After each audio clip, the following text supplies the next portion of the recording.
তেখেতৰ এজনেই ল'ৰা আছিল আৰু দুজন নাতি থাকি গৈছে, নুৰেন আৰু কণমানি ভণ্টি এজনী। এতিয়া সম্পূৰ্ণ পঢ়া শুনা খৰচাৰ দায়িত্ব আপুনি বহন কৰে। কৰিবই লাগিব, উপায় নাই যে পঢ়া শুনা ল'ৰা ছোৱালী দিবই লাগিব, হয় নহয়? পঢ়ি শুনি কি হবা তুমি কোৱাচোন? কি হ'ম বুলি ভাবিছা? নাৰ্ছ হবা? বেজি দিয়া নাৰ্ছ? আইতাৰ যে বেমাৰ হৈ থাকে বেজি দিবা নাই? দিবা।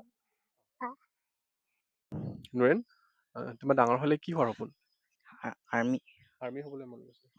So he wants to become an army officer, an army man, and he wants to serve the nation.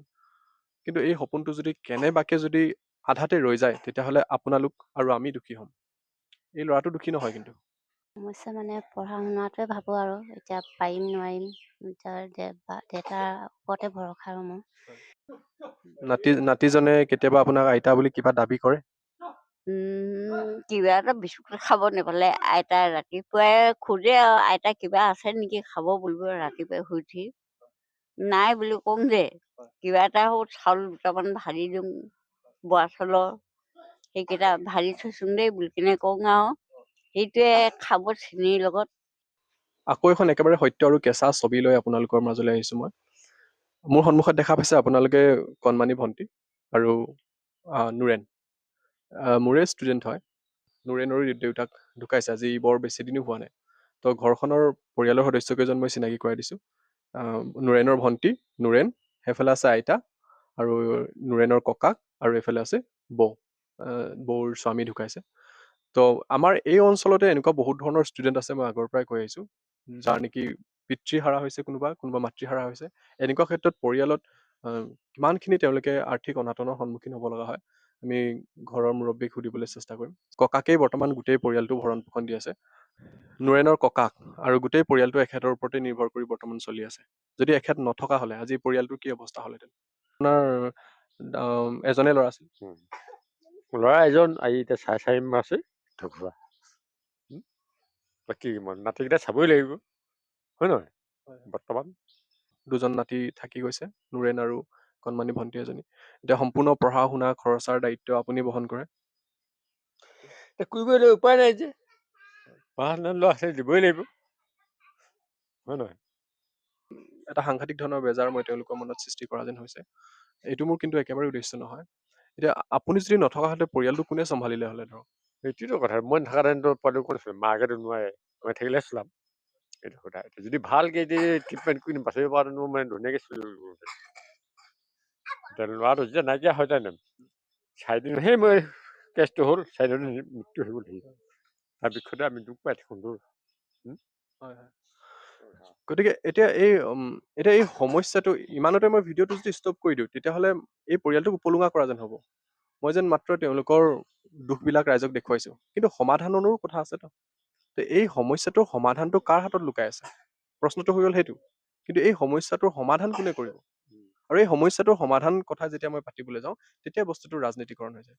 আৰু ষ্টুডেণ্টৰ সমস্যাৰ কুৱেশ্যনবিলাক যদি মই উঠাওঁতে কোনোবাই কিবা ধৰণৰ ৰাজনীতিৰ কথা কৈছে বুলি ভাবে তেতিয়াহ'লেতো মোৰ হাতত একো উপায় নাই। কাৰণ যেনেকৈ এখন পৰিয়ালৰ মুৰব্বী দেউতাকজন থাকে, আমাৰ গোটেই দেশখনৰ মুৰব্বী আমাৰ চৰকাৰখন থাকে। গতিকে এইবিলাক প্ৰশ্ন আমি চৰকাৰৰ ওচৰত উঠাবই লাগিব। নুৰেনৰ পৰা আমি দুই এটা কথা জানিবলৈ চেষ্টা কৰোঁ। খুব অমায়িক ল'ৰা, খুব শান্ত আৰু সোজা প্ৰকৃতিৰ ল'ৰা। একেটা ক্লাছতে আমি পঢ়োঁ। আজি ককাক আছে, কিন্তু ককাক যদি নথকা হ'লে এই গোটেই পৰিয়ালৰ দায়িত্ব এওঁ ল'ব লগা হ'লহেঁতেন। গতিকে এনেকুৱা ধৰণৰ পেৰেণ্টলেছ ষ্টুডেণ্টছবিলাকক স্কলাৰশ্বিপ দিয়াটো কিমান এটা ছিগনিফিকেণ্ট পইণ্ট, কিমান গুৰুত্বপূৰ্ণ বিষয় আপোনালোকে বিবেচনা কৰক। আপোনালোকৰ নিজৰ ক্ষেত্ৰত বিপদ আহিলে আপোনালোকে কথাটো ভাবিব নেকি? এই বস্তুটো উপলব্ধি কৰাৰ সময় এতিয়াই। আৰু টকা পইচাবোৰ কোনে দিয়ে তোমাক? ককায়ে দিয়ে। তুমি কোন ক্লাছত পঢ়া? মই 8ত। ভণ্টি তুমি কোন ক্লাছত পঢ়া? 2ত। কিমান মৰম লগা ভণ্টি। নাতিটোক কি ৰূপত আপোনাৰ চাবলৈ সপোন আছে? মই সপোনত মানে ল'ৰাটোক পঢ়ি শুনি ডাঙৰ হওক, যিহত জালৰ জাত খালি পঢ়ি কেনে ভাল হ'ব লাগে, সেইটোহে মই বিচাৰোঁ। আজি এতিয়া পুতুকেইটো আমি টকা পইচা দিব নোৱাৰোঁ ন, হাতত টকা নহ'লে। সেইটো কিবা এটা উপায় কৰি কেনে আজিকালি মোমাই দিয়া চিনিকেইটা থাকে আৰু সেইখিনিয়ে খায় আৰু। আমাৰ শিক্ষা বিভাগে যদি কয় ল'ৰা ছোৱালীৰ বাবে সৰ্বশিক্ষা আঁচনি আছে, খৰচা পাতি একো নালাগে, স্কুলৰ কথাখিনি কোৱা নাই, মই কৈছো ঘৰুৱা সমস্যাবিলাক। চাওক আপোনাৰ ক্লাছ 9ত আপোনাৰ চাইকেল পায় ফ্ৰীকে, 10তো তেনেকুৱা ধৰণৰ আনন্দৰাম বৰুৱা বঁটা পায়, ইভেন ময়ো পাইছিলোঁ আনন্দৰাম বৰুৱা বঁটা। কিন্তু সেইখিনি পাবলৈ যাওঁতে LP স্কুলটোতো পাৰ কৰিব লাগিব। বিশেষকৈ ক্লাছ 5ৰ পৰা আপ টু 9লৈকে সেই মাজৰ অৱস্থাত বেছিভাগ স্কুলৰ ষ্টুডেণ্টৰ ড্ৰপ আউট হৈ যায়, মোৰ ব্যক্তিগত অভিজ্ঞতাৰ পৰা আমাৰ এইটো অঞ্চলত। গতিকে যদি LP স্কুলতে যদি তেওঁলোকে স্কুলটো এৰি দিব লগা হয়, তেনেহ'লে 9ত চাইকেল পোৱা, মেট্ৰিক পাছ কৰি কোনো ধৰণৰ স্কলাৰশ্বিপ পোৱা, নতুবা হায়াৰ ছেকেণ্ডেৰী পাছ কৰি ঈশানোদয় স্কলাৰশ্বিপ পোৱা, এইবিলাকতো বহুত দূৰৰ কথা। কলিতে যদি মৰহি যায় তেনেহ'লে তেওঁলোকে বাকী স্কলাৰশ্বিপবোৰ বা আৰ্থিক সাহাৰ্যবোৰ কেনেধৰণে পাব? মই বৌৰ পৰা অলপ জানিবলৈ চেষ্টা কৰিম। বৌ, আপোনাৰ ল'ৰা ছোৱালীহালক, যিহেতু দুটা আপোনাৰ কণমানি ল'ৰা ছোৱালী আছে, এই ল'ৰা ছোৱালীহালক ভৱিষ্যতে একেবাৰে ডাঙৰ দীঘল কৰাৰ ক্ষেত্ৰত কি ধৰণৰ আপোনাৰ সমস্যা হ'ব যেন লাগিছে? আৰু সমস্যা মানে পঢ়া শুনাটোৱে ভাবোঁ আৰু, এতিয়া পাৰিম নোৱাৰিম, দেউতাৰ ওপৰতে ভৰসা আৰু মোৰ। এতিয়া ভাল পঢ়াই শুনাইতো ভালকৈ কিবা এটা হওক, ভাল ভৱিষ্যতে সুখে সিহঁতে জীৱনটো চলাব পাৰে, সেইটোৱে বিচাৰোঁ মই। আৰুতো কিনো কম, ক'বলৈ গ'লেতো দুখৰ কথা বহুতেই ন। সিহঁতৰ এতিয়া দেউতাক ইমান সময়ততো ঢুকাব বা নেলাগিছিলেই। সিহঁতক এতিয়া পঢ়োৱাৰ পৰা আদি কৰি সকলোতে দেউতাকৰ প্ৰয়োজন আছিল, কিন্তু উপায় নাই ন, ভগৱানৰ লীলা হয়, কোনো ক'ব নোৱাৰে যে লৈ গুচি গ'ল। এইটো বস্তু আমাৰ ভাবিবলৈ সময় হৈছে। যাৰ হয় তেওঁৱে এই কথাটো বুজে। আপোনালোকে এইটো মাত্ৰ ভিডিঅ'টো চাই আপোনালোকে এনজয় কৰিলে নহ'ব, এইটো বস্তু অনুভৱ কৰিব পাৰিব লাগিব।